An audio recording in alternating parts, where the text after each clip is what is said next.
तो दोस्तों, नीति आयोग की रिपोर्ट के अनुसार हमारे देश में 2014-15 में करीब सरकारी स्कूलों की संख्या थी 11,07,000 और दोस्तों 2024-25 तक आते आते हमारे देश में यह संख्या घटकर करीब 10,13,000 ही रह गई है।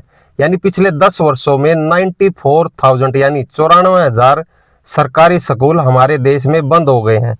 अब दोस्तों, यह तो सोचने का वह चिंताजनक विषय है कि हमारे देश में सरकारी स्कूलों की संख्या क्यों घट रही है, क्योंकि दोस्तों नीति आयोग की रिपोर्ट के अनुसार औसतन पिछले 10 वर्षों में यानी प्रतिदिन 25 सरकारी स्कूल बंद हुए हैं और दोस्तों 2 से 2.5 करोड़ जो सरकारी स्कूलों में बच्चे पढ़ते थे 10 वर्षों में कम हो गए हैं।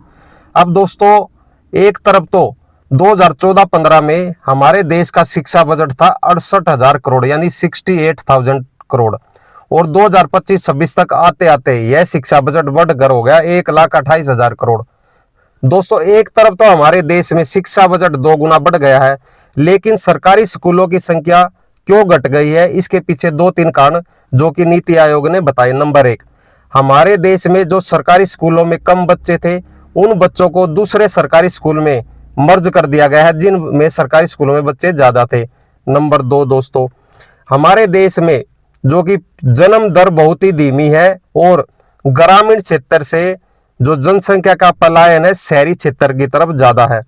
नंबर 3, हमारे देश में जो बच्चों के जो माता पिता वो चाहते हैं कि बच्चे सरकारी स्कूल के बजाय प्राइवेट स्कूलों में पढ़े, इसलिए हमारे देश में सरकारी स्कूलों की संख्या घट गई है या बंद हो गए हैं या मर्ज हो गए हैं, ऐसा कहना है नीति आयोग का।